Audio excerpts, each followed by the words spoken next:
It was a good week for the Mets. Could have been a great week. Ended really awkwardly, which we'll talk about because Mets Wrap 360 starts now. You're tuning into the destination for TV superfan discussion, AFTERBUZZ TV. And now, let the buzz begin.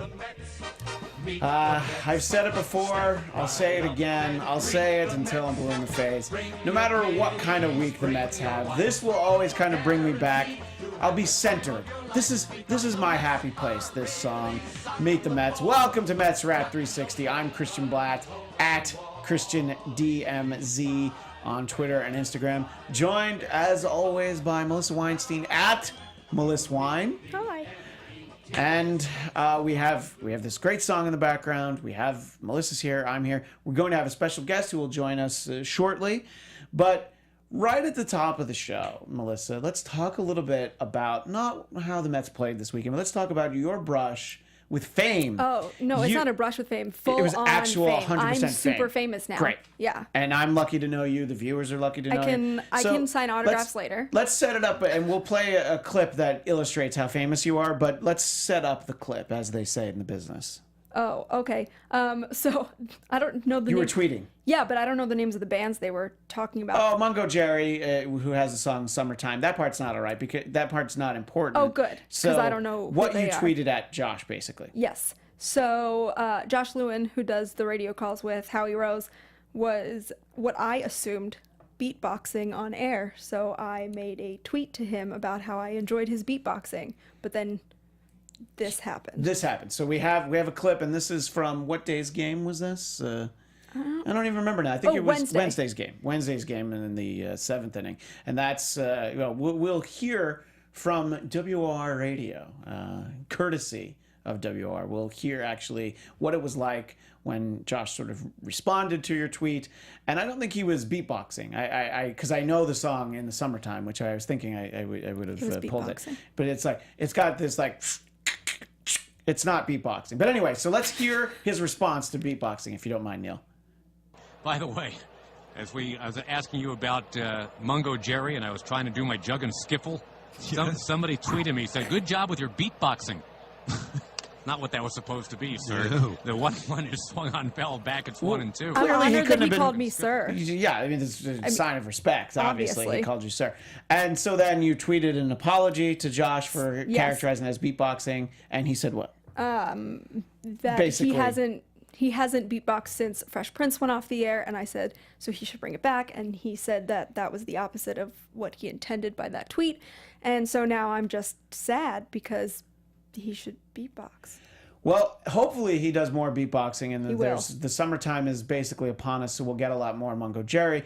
And now it's time to bring in our special guest, Elliot Iseman of 213 Miles from Shea at 213MFS. Elliot, welcome to Mets Wrap 360. Can you hear us? Hi. Hey, there he is. I was confused by your hat. I was like, I thought that was a Blue Jays hat for a second, but then I realized it's not, is it? No, it's the Fireflies take their home hat and then they make it in Mets colors. And I recently found out it also glows in the dark. Oh, sweet. Well, let's leave the lights on, but you should tweet out a picture of it glowing in the dark. So, Elliot, in addition to running 213 miles from Shea, 213milesfromshea.com, and as I said, at 213MFS, you have known Melissa for a very long time. You somehow are both Mets fans from the Baltimore area, correct? That is correct. Class of 2007. And so that makes you the 213 miles from Shea. That's where that comes from, right? You got it. I grew up 213 miles according to whatever was the Google Maps back in high school. It definitely wasn't Google MapQuest. Yeah, it was probably MapQuest at that point. Something that Yahoo Maps. We could speculate all show. And sort of you're not that far from Shea, growing up, but you're detached. I mean, as you and I were talking when I sent you a message, Elliot, I ended up moving to Los Angeles 14 years ago now, and I'm 2,800 plus miles from Citi Field. So I can definitely relate to that. I grew up in the rural suburbs from New York City in Orange County, New York, like 45 miles northwest of the city. I might as well have been 213 miles from Shea Stadium because I was so far away. But I think it's interesting that you kind of have this site and you talk about it there, but talk about sort of some of the way that you cover the Mets day to day and some of the work there that you do. Yeah, so mainly at this point, since I started high school teaching, I really rolled back what I do on the site. I mainly just do game previews now. In 2008, the owner of Mets Wrap Online contacted me to start writing game previews for his website. So I've been doing that since this is actually my 10th season with them. And I write them with Michael Mayer, who, if you don't follow him at Twitter, is just an excellent minor league worker. And the two of us knock out the game previews every day. Right. So how does that work when I assume you got up today to find out that Matt Harvey was not starting, which we're definitely going to talk about that. And people are wondering that we haven't talked about it yet. But Elliot's tweet about that was the best. He was like, sorry, not changing it. So you just stuck with it.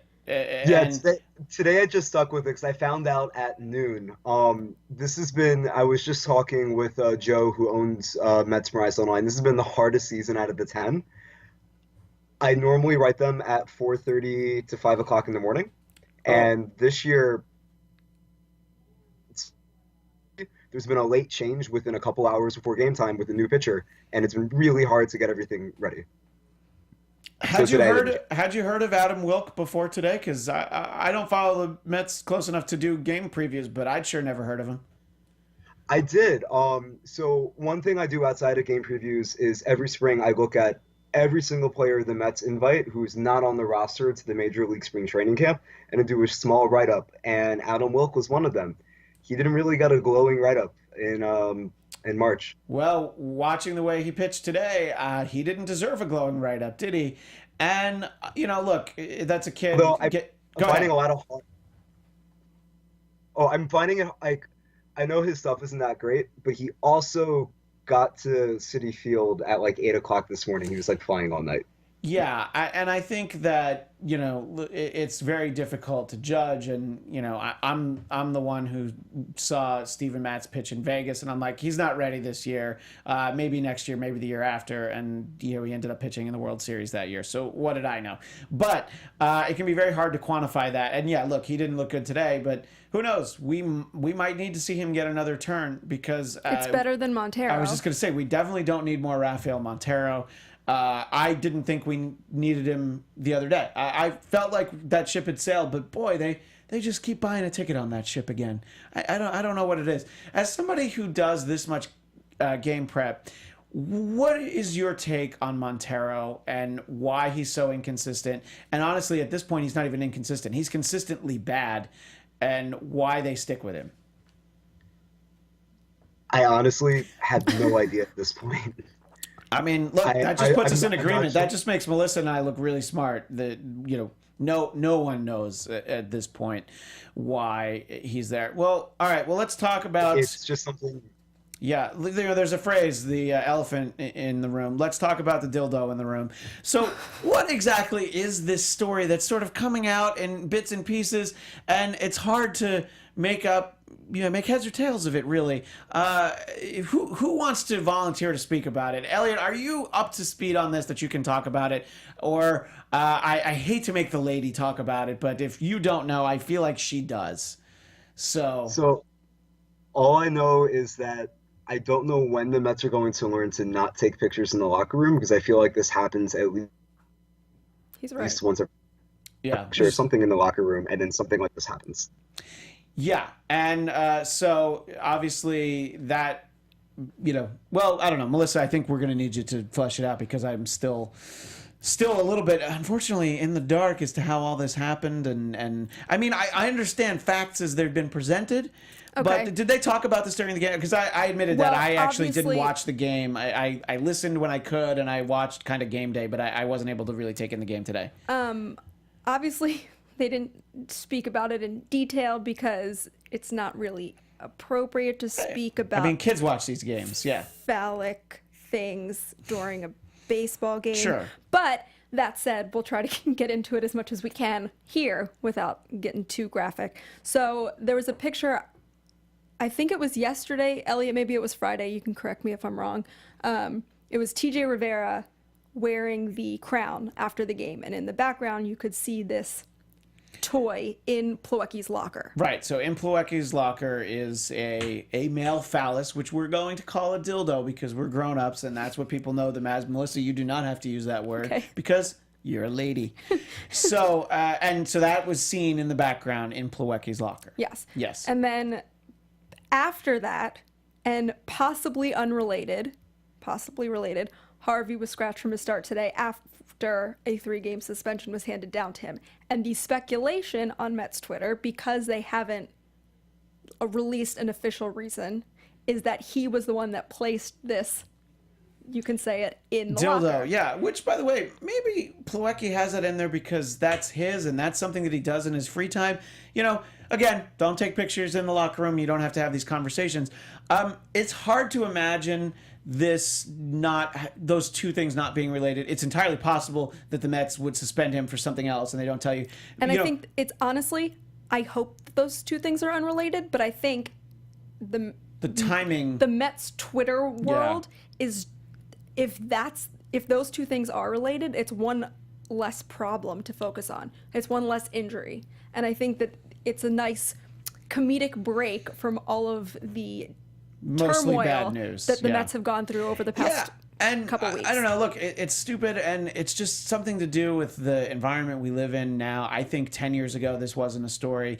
Definitely not 20 or 30 years ago. You know, I mean, you know, it's a good thing that people didn't have phones, much less camera phones, when when Keith and Ron were actually playing. Yeah, you know, I'm glad that I don't know what was inside of Lenny Dykstra's locker, and I never will know. So, you know, I get that all. But at the same time, they felt like they needed to punish him. But let's just say, this is somebody that we know stays out way too late, and, you know, when he gets the notice in the morning that, oh, you're pitching today, he's in no shape to pitch. So it could be related to, you know, extracurricular activities having nothing to do with this. If it was any other player, it'd be like, no, it's obviously that. Him, yeah, he could be any number of things. The fact of the matter is he got suspended 3 days, so he will get his next turn in the rotation, in theory, unless there is something that they're not telling us and it is more serious. The whole thing is so silly. Any repercussions to Plawecki for having this in his locker? Of course not. Yeah, so that's why I think it might not be, you know, anything to do with that. And people are, you know, bringing this up on Twitter, and Elliot, I'm sure you've seen some of this, that people are saying it's not Harvey's first infraction because he missed that practice in the playoffs back in 2015, and then, you know, people are saying, this was one of my favorite tweets, I don't remember who tweeted it, but something about how Bartolo Colon had 2 illegitimate children with his, you know, other girlfriend, and which we covered a lot on this show, and we're begging him to come back, and then a guy puts a sex toy in another guy's locker, allegedly, and we want him to leave forever. And it was, you know, a whole conversation about that. According sort of more recent information to both Ken Rosenthal and John Heyman, that Harvey played golf on Saturday, got a headache, possibly a migraine, and he thinks there's a miscommunication with the Mets as to whether or not he was going to show up. I don't know if this was last night. That part I don't know from just looking at the headlines. I call bull. It could very well, it could definitely be the case. But my favorite tweet on this was from our friend Mark Craig at Newsday. I went to journalism school so I could tweet this. I'm told Matt Harvey's suspension is not related to the sex toy fiasco from the other day. #Mets. Only the Mets could have that be a headline. And look, it's silly to talk about, but there's so much speculation on it, and I figure if you're a Mets fan and you were going to tune into the show today, you'd expect us to talk about it. That's what we seem to know. The fact of the matter is that, you know, they lost 7-0. They got 1 hit in the game. That's all that really matters. That could have happened if Matt Harvey started. Of course. But you know what? You had a better chance of it not happening if whatever he was up to. And again, if he got a migraine from playing golf, and we have already talked about those two things are not related. Cespedes and golf. No more golf. I'll just go ahead and say if it's starting to be a problem, just come. If you want to do that, just get in the batting cage. I know you're a pitcher. Just work on your swings, something. But anyway, which is disappointing that this is sort of where we find ourselves on Sunday as we're doing the show, because on the whole, this was a good week. Would you agree, Elliot, that this was actually a good week of Mets baseball? We're just talking about on the field. Nope. This week was great. And it just sucks that it's the second weekend in a row where the Mets have 2 wins, and then just horrible on the field and off the field things happen together on Sunday, and you just forget the entire weekend. Yeah, because here we are now, and they have won 3 consecutive series against, well, of course they're against NL East rivals, because that's all they've played. I am so ready for that to be tomorrow. over. Yeah, and then we'll talk about that later in the show. So they've won these series, and look, it's great that they won the series. Obviously, they were in a situation where they could have, swept the Marlins, who always play them tough, but that's not what happened. So let's talk a little. We'll sort of go a little bit quicker than we usually do, but I do want to talk about some of these games, because on Monday, they beat the Braves 7-5. That was a win for Gesellman. And they beat Julio Teheran, who, I'm starting to forget his name again. We were talking about, well, because he wasn't good. He was not effective. So I'm starting to forget that he was this great pitcher for the Braves. And Elliot, that's kind of a reference at our first show of the season. I just completely blanked and couldn't remember Julio Teheran's name. And then he pitched so well against the Mets. It was like, oh, yeah, I guess I remember him now. Guy. But now he looked bad. And look, it was a game that the Mets easily could have let get away. But they did not. So that's the key. And Familia got a save. So that was a good game. Tuesday was not a good game. I don't understand how R.A. Dickey hasn't pitched well in 3 years, but now twice against the Mets, he's actually looked at least reasonably well. The only solace there is that they get 4 runs in the top of the 9th to get a little closer there. In that game. Melissa, your notes from Monday and Tuesday, does anything jump out at you, or have I? Well, off the field, probably one of the greatest things that has ever happened to the Gary, Keith, and Ron dynamic was the conversation they had about not showing pain or any emotion when you get hit by a pitch. In the this is on groin Monday's region? Game. No, that wasn't at that all. conversation. Okay, just not showing that you got pain from getting hit. Sure. Yes, and Gary was saying that men are more of an evolved species now, and they can show their emotion. And Ron says, no, he doesn't come from that kind of family. So that was the highlight for me on Monday. I love that your notes are about the banter, because I don't get to watch the whole games anymore, and it's a lot harder having to pick up my son. I listen to the radio, I go back to the TV. It's back and forth, so I don't get to just sit and watch the game. So I do miss a lot of it. So I always appreciate you sharing it. Let's talk about Wednesday, because Wednesday was a great day. That was the 16-5 win. Jacob deGrom got that win. And Bartolo Colon, ouch, 5 runs in 4 innings. Melissa, and I'll ask you in a second what you think, Elliot, is the magic gone with Big Sexy? Did the Mets just squeeze every drop they could have out of him? Or do you hope it's still there so that they bring him back at some point this season? I don't know if I can answer you honestly, because of today's date being the 1-year marker of the most fantastic moment that has ever happened in any game ever. All right, you're a little bit overselling it, but you and I were both there. You were there with your boyfriend Jay. I was there with my wife Heather and my son Felix. It's still the first game. Still the only baseball game he's been to. But Bartolo Colon hit the home run in that game. So yes, we're very fond of that. But he's not pitching well this year. I agree with you. So maybe he should just be a pinch hitter. He could be a DH. I mean, I think that would be a terrible move on any team's part if that was the decision they made. But I do think he's going downhill a bit. But again, we saw the same thing happen with Dickey when he left the Mets. And I don't know if it's situational or based on the environment that you're in with the team or in the geographic location that you might be in. But I agree with you. Bartolo's not doing as well as he was expected to. And also that new ballpark in Atlanta, clearly it's not doing anyone any favors. The ball just flies there. And, Julio Teheran probably wouldn't have given up so many runs if they still had their perfectly fine ballpark in Turner Field. Like a baby. Yeah. Couldn't even drink yet. Yeah, exactly. If that's true, it was only 20 years old. So anyway, to bring in Elliot from 213 miles from Shea at 213MFS. Your thoughts as you look at Cologne this season? Do you think that there's something that he's going to be able to contribute to the Braves, and of course that means beat the Mets? Or do you think that maybe the clock has run out on old Bart? I mean, I'm also a gigantic Cologne fan. My last jersey purchase last year was a Cologne jersey. Wow. Might have been a little premature. But I just, while you guys were talking, I was just pulling up his pitching record from this year. And, I mean, he has 2 good starts, but the problem is he's also pitched 6 games, and the other 4 games have just been unbelievably bad. And I think he's given up 4, 5, and 6 earned runs in his last 3 starts. Yeah, I mean, he would have starts like that while he was with the Mets. I mean, I had amazing seats to a game he started at Angel Stadium for the Mets, and oh my God, he gave up like 7 runs in, I don't know, 2 innings or something. And it happens, and maybe that ballpark is part of it. So it's a good point. He has the 2 good starts.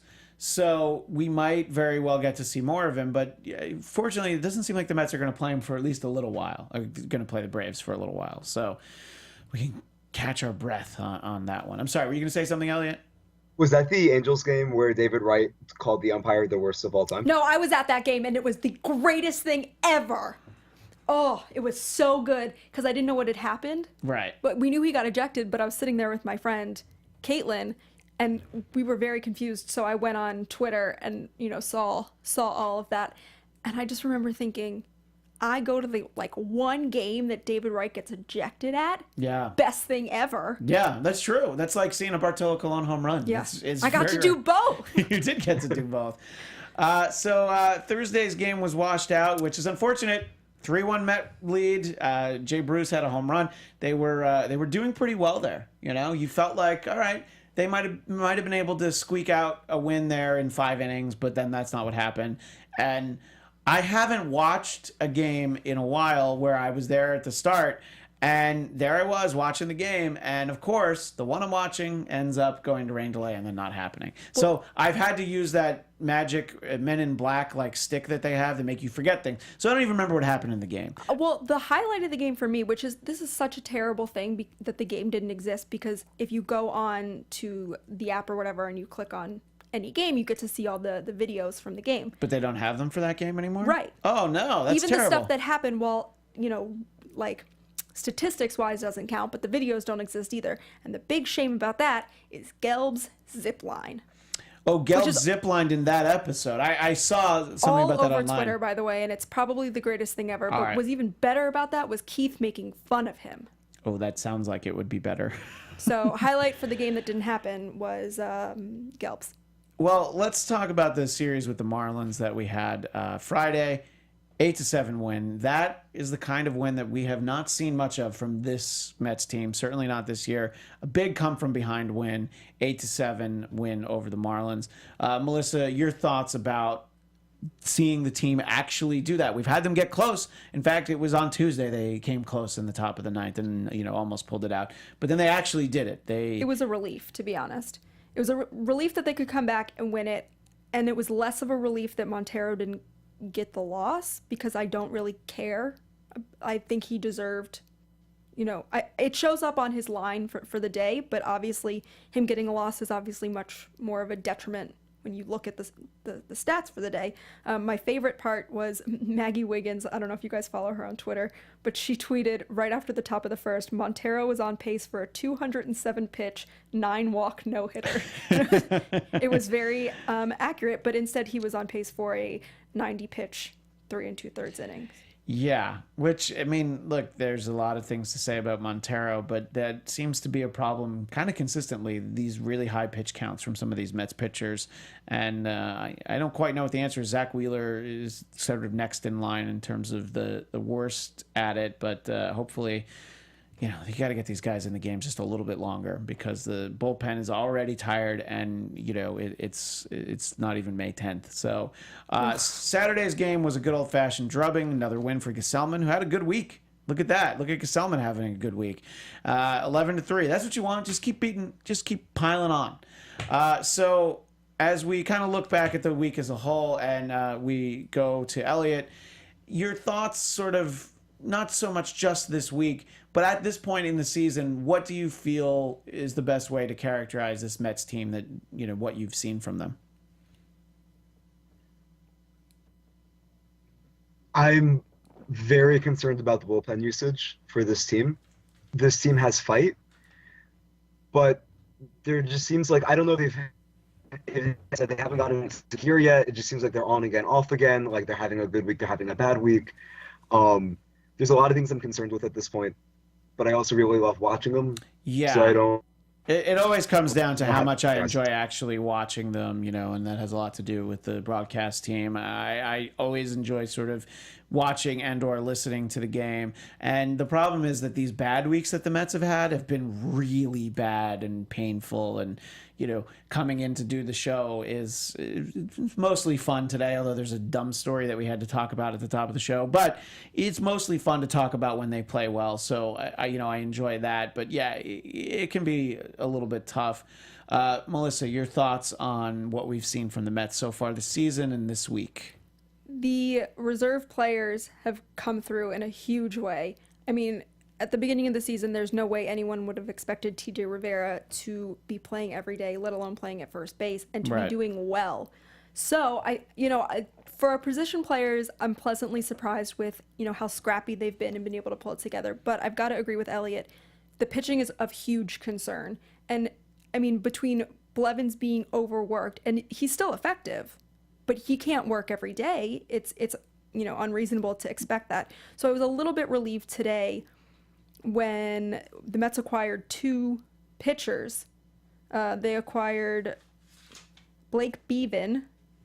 Not to be confused with Blevins. Correct. Blake Beavan was a free agent, and then Tommy Malone, they got him off waivers from the Brewers. Yeah, because they DFA'd him, and you might as well just take a flyer on a guy like that. Maybe he'll help you, and if he doesn't, not much lost. The reason I'm more excited about that than I usually be, they both have major league experience. They've both pitched at this level before, so it's very different than seeing a Montero, who, yes, I know has pitched at this level before, but is consistently disappointing. He's always pitched badly at this level, so let's go with some of these other guys. I agree with that. Beavan and Malone, and they can pick up some of the slack and maybe give Blevins a day or two off where he desperately needs it, then I'm all for it. Yeah. So as we very quickly look ahead, because I want to spend some time talking to our guest, Elliot Iseman of 213 Miles from Shea. We look ahead, we have finally out of the division games against the Giants and on the road at Milwaukee. So those are 2 winnable series because this Giants team is not a very good team, and it doesn't have Baumgartner. That's kind of the key right there. Obviously, they still have good pitching, and they can definitely... They also have the worst record in the National League. Yes, but they can definitely string a bunch of hits together. So, you gotta play them tough. And, it wasn't that long ago that the Giants no-hit the Mets at Citi Field. So, surprises always seem to happen. So...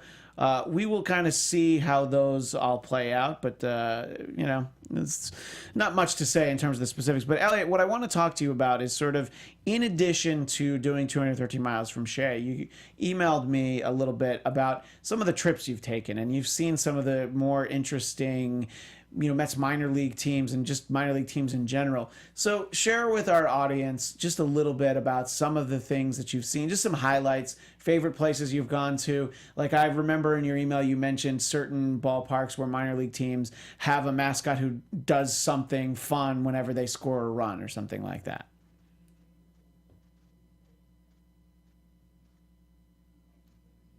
No. Sometimes I can't tell if it's like a freeze frame or he's it's intently just staring at us. I think that's actually like a frozen. Yeah, there he is. Sorry, it was just sort of a weird. Yeah, go ahead. Uh-oh. You were there. Okay, now you're back.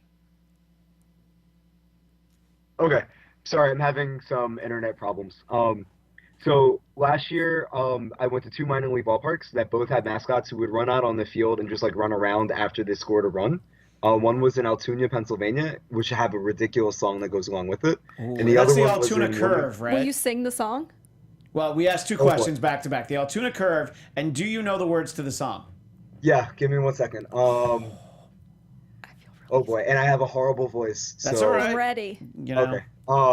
Curve baseball. Everybody loves curve baseball. AA minor league baseball. Everybody loves curve baseball, and it's like a tuna fish that really looks like a bumblebee, and I don't think it's because of bumblebee tuna that runs around the outfield during that. I love that it's a tuna fish that looks like bumblebee, and it's not, sort of a sponsored event. It's not brand marketed. So I love stuff like that. I mean, I love minor league teams. They always have to have there have to be a lot of gimmicks. There's a lot of things you get people to do between the innings because, you want to get people to come out. There's little contest things that they can win. You see some great things, out here in California. I believe they were a AA affiliate of the Angels, but now they're, I believe, with the Dodgers. The Rancho Cucamonga Quakes, whose stadium is called the Epicenter. So really just begging. Terrible. Yeah, they're like begging for an earthquake, but they have Tremors, their little mascot. So yeah, there's always a lot of kind of interesting things. I went to a few Binghamton Mets games over the years. I saw some Mets players on their way up, Daniel Murphy being one of them, and it was kind of cool to see guys that you knew were destined to be on the team. And I actually I saw Daniel Murphy there, and then saw him about a week later at Shea Stadium on a random trip that I was taking. So you get to see great things, but the B-Mets aren't called the Binghamton Mets anymore. They're the Rumble Ponies. Score. Who wants to buy merchandise that says Rumble Ponies? I do. I have some great B-Mets stuff. I disagree with you wholeheartedly. What was your question, Elliot? Sorry. Do you know why they're called the Rumble Ponies? Is it because there's a racetrack nearby? So, they had a online naming competition for the team. And I don't know how the Binghamton Stud Muffins lost, but that was one of the options. I think they really won. Did you submit the Stud Muffins into the running? Was that your idea?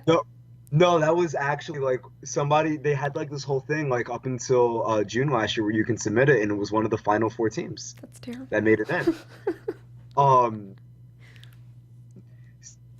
Rumble Ponies because Binghamton and the 2 other cities that make the Tri-City area are apparently where most of the merry-go-round parts in the world come from. Oh. That is the weirdest fact. That's a great fact. I appreciate you sharing it, but it's a dumb thing to name your team after. When you let people name teams, you end up with kind of some bad things. A friend of mine lives in New Orleans, which very briefly, that was the Mets minor league team, the Zephyrs. And the Zephyrs, they let you change the names, and now they're the Baby Cakes. And he still calls them the Zephyrs, and they're a Marlins affiliate now. They've kind of sort of like the way that the Mets kind of played musical chairs with their AAA team for a few years, but have at least landed in Vegas for a while. That's one that I love. The 51s, because they embrace the Area 51. There's a mascot who's a lot like Jar Jar Binks from Star Wars. So like nerds are probably like, oh, that's not a cool mascot. But it's a fun ballpark. It gets you off the strip. It's very cheap to go to a game for the 51. So I like that there. And they don't have a dumb name like Rumble Ponies or Baby Cakes. So that's one that I like. What are some of the other ones that you visited in your travels, Elliot, that you've had a lot of fun with? So one that I love, if you are a fan of classic baseball stadiums, was the Savannah. Came the Columbia Fireflies, so they're no longer a minor league team. We lost you a little bit for the second. You're talking about the Savannah Sand Gnats was their name? Is that who you're talking about? That's right. So now they're in Columbia, and that has a beautiful stadium. It's one of the best minor league ballparks I've ever been to. But in Savannah, who has a historic stadium, they have a college team now, and they just went with it, and they're now the Savannah Bananas. Oh, wow. That's kind of brutal. Yeah, so the name is brutal, but they look like they have a ton of fun. Ballpark is just so classic. Do they wear bright yellow uniforms? They do. They have a bright yellow jersey as one of their options. I don't know if I can stand for that. I mean, the old Padres, mustard colored uniforms are bad enough. I know you do. Well, by the way, those Padres colors, that was our high school. Those were our high school colors. Oh, that's so funny. Ugly brown and ugly yellow. Yep. Those were much nicer words than we used to call them in high school. Yeah. I also then left that high school solely because of the colors. Yes. I don't think. And also because I sat next to Elliot in Spanish class and he was terrible. So it was no bueno. Is that what you're saying? Yeah, Si, that's senor. right. Oh my God. So now this is a simulcast in Espanol for anyone who needs to switch over on the second audio feed. One of the ballparks that a friend of mine used to work in the athletic department for Pepperdine University, which is in Malibu here in the Los Angeles area, and they have their ballpark is overlooking the ocean, and opening day is always like around President's Day, so the middle of February, and I would go and be a beautiful day, and we would always, just to use from Connecticut, I'm from New York State, we would always take a picture there on opening day together, just so that we could post it on Facebook, and everyone would hate us back east. So if we had been Facebook friends, you would have felt the same way. But I just sometimes love when you get, that's the reason I'm mentioning it, is those settings can be so great, and when you luck into that. I went and saw the Trenton Thunder, and I think that ballpark is in a cool spot, but there's so much signage and it's so high, you can't see beyond the outfield wall. So I was like, I think there's like some water out there or something, but you don't know, you can't see. So I'm a big fan of minor league ballparks. We actually have a lot here in California. The 66ers, which is Route 66, and the Lake Elsinore Storm is a minor league affiliate of the Padres, and their hat is sort of these like menacing eyes, and that hat is like the best-selling hat in minor league baseball because people buy it just because it's a cool, mean-looking, cartoon graphic, but having no knowledge of the team or anything like that. So you get some cool ones like that, but obviously all throughout the Northeast, Elliot, I'm sure you've been to some others and throughout the South too, some that we haven't addressed yet. Yeah, so one of my favorites that I went to on this trip was Asheville, the Asheville Tourists, the Rockies affiliate. I'm sorry, the tourists? Is that? Yes. Wow. Tourists, like you go to Europe and you're a tourist. Yeah. So wow. Tourist. Okay. Well, my same friend who lives in New Orleans calls tourists Torons like morons because they're always in his way. But the tourists, I guess, sure, why not? I mean, if you have the Tennessee Volunteers, why not? Yeah. So that aside, one, I love their mascot because their mascot is a moon. Because they used to be the Moonshiners or something like that. That I like. The Moonshiners. That's awesome. That's I understand when people get upset about, being Indians and Redskins and things like that you should change the name. But Moonshiners, who's that offensive to? Come on. I love the Moonshiners. The tourist actually a really long time ago, according to the person that was sitting next to me at the ballpark. It sounded like this was like multiple decades, if not more, that they've been this team. But beautiful stadium in the Blue Ridge Mountains. It's like literally nestled into the Blue Ridge Mountains. The high school that was right by it, if you stood up at their top bleacher, you could look right down into the stadium. It's surrounded by 12 breweries. Just had by far the best beer I've ever had at a ballpark. It was a great time. I would hope so if there are 12 breweries nearby. Well, see, that's pretty great. So, one ballpark that I never went to, but I saw was the Memphis Redbirds, a Cardinals affiliate. It's like in downtown Memphis. It was this like really nice ballpark. This was probably about 10 years ago that I was there. And, I think that they're spending a lot more money on some of these now because some of these minor league ballparks are very impressive. And Elliot, in sort of our final moments here, I'm just wondering, do you have a favorite that you've been to? Maybe it's one of the ones you mentioned. And is there one that is on your bucket list? Like, I really want to get to this specific minor league park at some point. Yeah, so for favorite so far, I'm probably going to go with the Columbia Fireflies. It was a brand new stadium. I just love how they weave the Firefly culture into everything, and I just had a really good time at that game.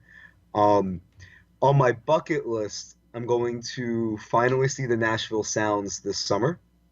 Oh, very cool. So I am very excited about that. Yeah, no, Nashville's just a great city in general, guitar. And that's one of those ones that I've heard of for a long time. And I think that'll be great fun. So Elliot Iseman, and you're at Elliot Iseman, I believe, but also at 213MFS, and you're saying that you're not doing as much stuff at 213 miles from Shea. A lot of your work is going towards Mesmerized right now. Yep, but if you go to 213 miles from Shea, you will still see the game preview every day there. And also, I try to post a different Mets picture every day. And then in the off season, I start doing all the prospects and other stuff. And once the summer comes back, hopefully. Yeah, well, it's great. I really appreciate getting the chance to chat with you. Melissa was very excited, and she's like, we're going to have my friend Elliot on. And so I was really glad you're able to take the time. Fun talking about the Mets, but I could talk about some of these, small ballparks all day. So again, that's Elliot Iseman at 213MFS. Thanks so much for your time, Elliot. We really appreciate you joining us today. And there's a lot of freezing with the connection, but we said goodbye is basically what happened. Sure. Yeah. So thanks so much, Elliot. And that's all right. Look, this technology thing, it's still very in the works, basically. So yeah, as I said, we have these games against the Giants and the Brewers to look at next week. We are not going to be on the air Sunday at 5 Pacific, 8 Eastern next week. I am not 100% sure when we're going to be on.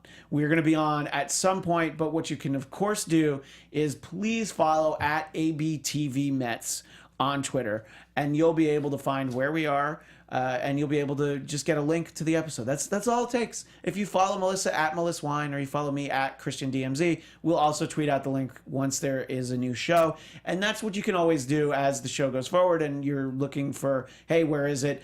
That is all you'll need to know. We just have some scheduling issues because Sunday is Mother's Day, and I already ducked out of Easter early, so I don't want to do that to my wife on her big day, Mother's Day, and I want to spend it with the family. But that does not mean that I'm not dedicated to the Mets, and It does mean that. Well, I got to put my wife before the Mets, even though I knew the Mets long before I knew my wife. I knew the Mets before my wife was born, so there you go. But that's sort of. That's 1983. That was bring your kids to see our kids, so it wasn't really a great time. But anyway, so please stay in touch with us and keep an eye out for the show. And if you're just listening on iTunes, very easy. You can just subscribe to the show, and it'll just magically show up, and you'll have it. But for our YouTube listeners, whom we always appreciate, please make sure that you follow us on Twitter. And, of course, if you follow AfterBuzz TV, at AfterBuzz TV, you'll also see the link there. Check back, look for the YouTube page. We always appreciate everybody's feedback. Is there anybody in the chat today, or was that you just saying hi to people that I see there? No, that was just me. That was just you. I said chat with us, and then nobody did. And nobody did. Well, that's because they were so interested in what we had to say. They were all enjoying Elliot. And again, he's from 213 miles from Shea.com. But that's all we have for this installment of Mets Wrap 360. What happened? Player of the week. Oh my gosh, I'm so glad you remembered. I have a few things that I will quickly say real fast. Okay, please do. So my dad called me about this really fun fact that was actually on the Orioles broadcast today. The Mets are the oldest team in the National League by the average age of the position player. Sounds right. 30.1. The oldest in all of Major League Baseball, the A's are 30.2 or 30. That's an interesting stat. Blue Jays are 31.1. Yeah. And then Mets had 8 players hit by pitch this week. Cabrera had 2, both in the knee, and surprisingly, that's not what knocked him out. It is interesting that that's not what knocked him out. And then TJ Rivera was actually hit 3 times, which I thought was weird, because why? Yeah. Well, I think unintentionally is what happened there. Yes, that's how it works. So I love the fun facts, and I'm sorry that I almost stole the fun facts from you. We only have a minute, so play of the week, you first. Repeat on TJ Rivera, hands down, not a question. I'm going Robert Gesellman. 2 wins because fair. I want to see improvement from him, and I like what I've seen. So anyway, as I was saying, thanks to everybody. Make sure you follow us at ABTV Mets, and we will see you next time on Mets Wrap 360. Let's go, Mets!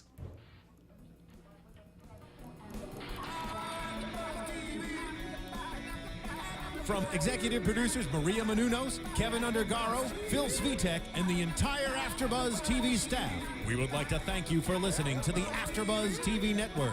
To watch or listen to other after shows and post comments or questions, be sure to visit AfterBuzzTV.com.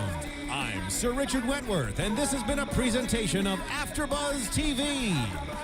Buzz you later. The views expressed herein are those of the hosts only and do not necessarily reflect the views of AfterBuzz TV or its owners or principals.